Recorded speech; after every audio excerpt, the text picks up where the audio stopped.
With any video game involving space, it's our first instinct and our intrinsic desire to seek out what happened to our planet. It's hardwired into us to care about where we came from and what became of our Earth as everyone went to the skies. It's one of the most intimate activities you can partake in a game like Starfield, to seek out what exactly went down on planet Terra. Today, I'll be bringing you a full guide to the sole solar system in Starfield, our very own set of planets, all the footage, all the lore, and exactly what is going down with Earth in Starfield. I think you'll find the outcome and the discoveries fascinating and possibly very terrifying. It's Moonman1 here, delivering yet again another transmission, and we begin our journey with Mars. What tipped this entire investigation off was this screenshot right here from the Starfield Direct. We see Bethesda employees playing around with the Sol system. There's our sun, there's our known planets. Mars gets the heavy emphasis in this presentation, as one of the premier cities highlighted is located on Mars. But you'll notice that there are other dots on another planet as well. We can see our system is fully explorable, as we would expect and hope, but the three dots seem to indicate story-based missions, and Terra, or Earth, does have those three dots as well.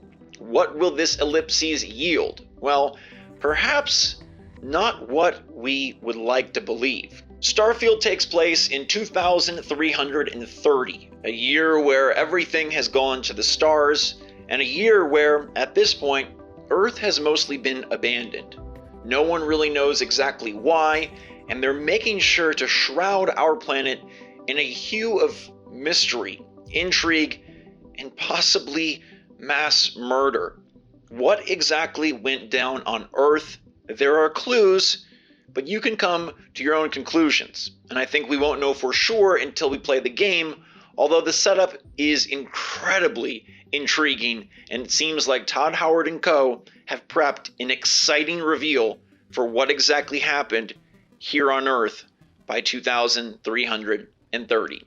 Like I mentioned though, Mars gets the focal attention point, and we'll probably branch off and do a dedicated video on Mars and Cydonia, which is the city housed there. This is the most important mining colony for the United Colonies, one of the major governmental forces of our game.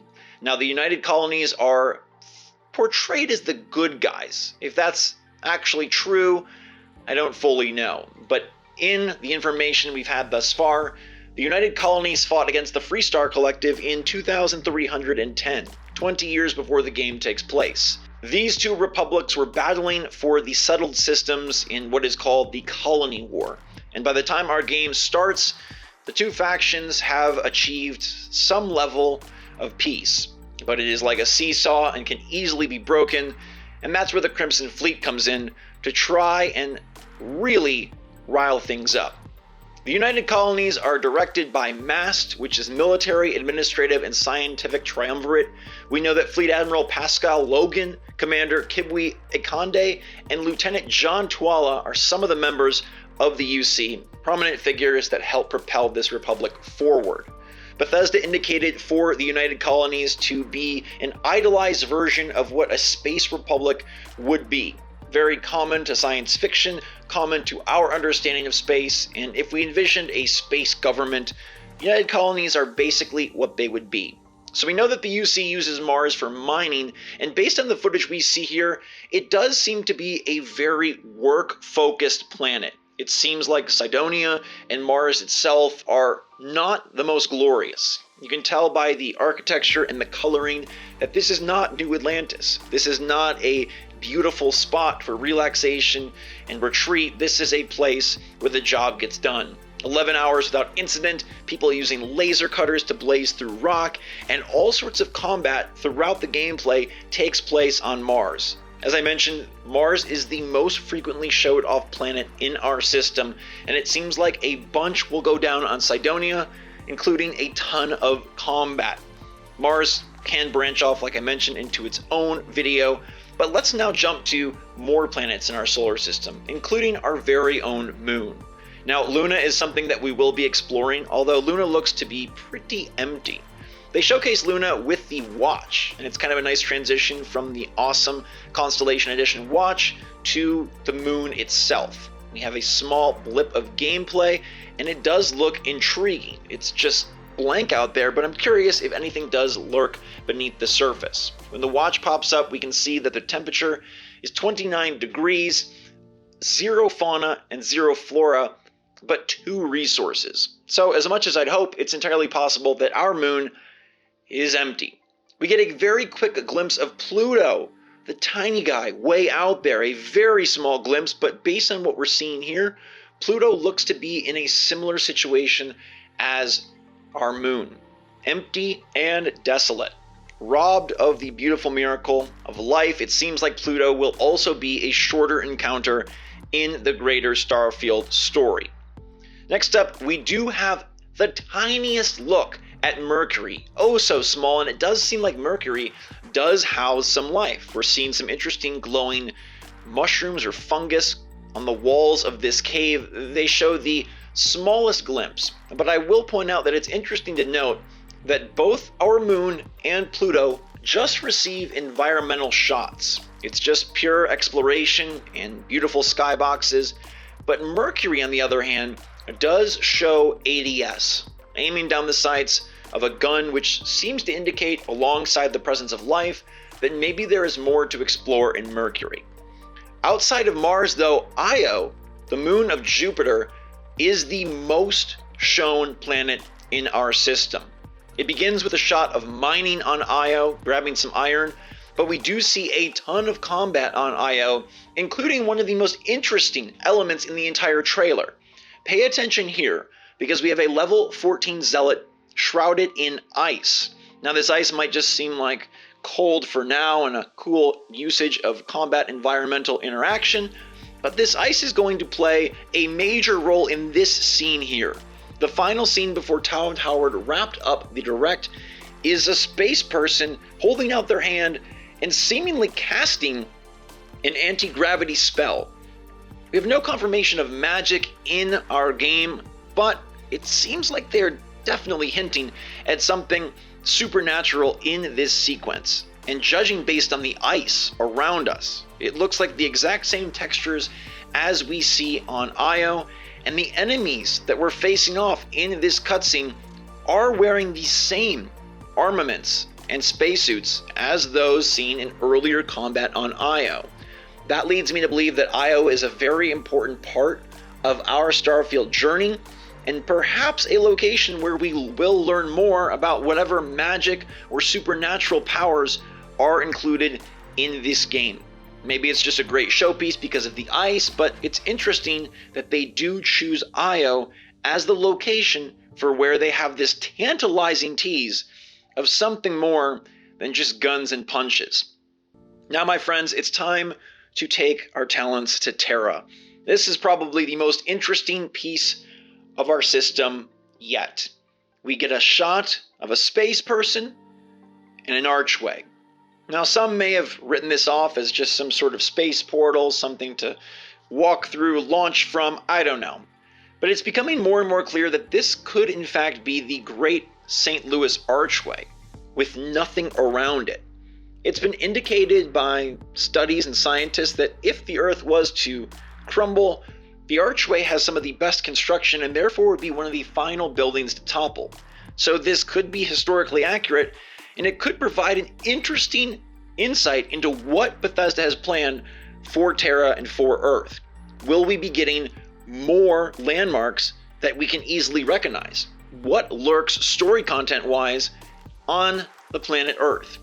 We have another shot of the St. Louis Arch, or what we're expecting to be that, and it does seem dramatically barren. The sun is out, the stars are also out. This is bringing into question what planet exactly this is, but it could also be a cause of whatever went down on Earth in the 310 years between now and the beginning of the game. There are some other interesting ideas floating around about a possible Fallout connection, about some sort of interesting clue, Easter egg, hidden things within Terra's surface that could tell the tale of nuclear destruction or whatever caused humans to leave. Now, the lore deepens from there, and it doesn't stop with the archway, because we do get glimpses of an interesting cruise ship. They say this is where the elite live and reside within the systems, and it says Terran Preservation Society up on a hanging banner. Now, this is very interesting because they mention elites are the ones riding these cruise ships, and I take this to mean that Earth's billionaires went and created floating luxurious hotels to exist upon rather than seeking out external planets. We see this to be a very gaudy, statue-laden affair, something that has beautiful flowers and lots of balloons. It's very expensive, but also reeks of retaining humanity's uniqueness and possibly their arrogance as well. We have a small shot of what looks like an original spacesuit on the bottom left of this screenshot here, and there could be another up top, although it's not clear if it is an NPC. But nonetheless, they are clearly trying to preserve what was once profitable and prosperous on Earth. It says Terran Preservation Society again on a banner, as well as on an overhang. We don't get much more of this, but we do get this interesting unidentified ship here. Clearly this is not a cruise ship, this is not for the elite, but this woman here says, "You're human, we thought we were the only ones," and then we get multiple sequences of the preservation of plant life. We know that flora and fauna play a huge part in Starfield and in your exploration. It looks like here they're trying to have their own freaking crop garden. Hydroponics in full effect, living with the land, and we're trying to make sure that ginger and garlic and aloe and all sorts of other herbs and plants can somehow exist within a spacefaring universe. I now bring us to what was shown off last year in the trailer. Everything you've seen up to this point was brand new from today, but this here was a year ago, and I want to call this into question because it seems like it could be of huge importance. Notice the museum before you. It says History of Spaceflight, but it also says United States, and this leads us to believe that this is perhaps the Smithsonian in Washington, D.C. Maybe it's the Museum of Technology from Fallout 3.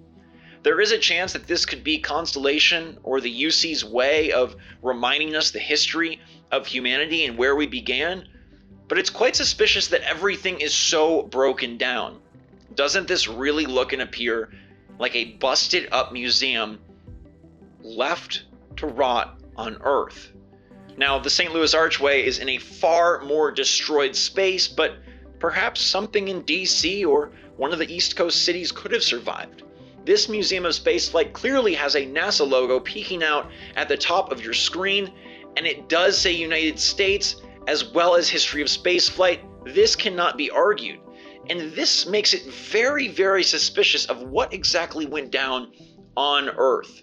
And will we find out exactly how humanity caused themselves to cruise into space, with the elites boarding the Terran Preservation Society and the normies seemingly going to New Atlantis and elsewhere? Starfield seems to answer the question of how we get to the world beyond, how we get to the galaxies elsewhere, and I think it'll be fascinating to see exactly how they paint the picture of our own planet's demise.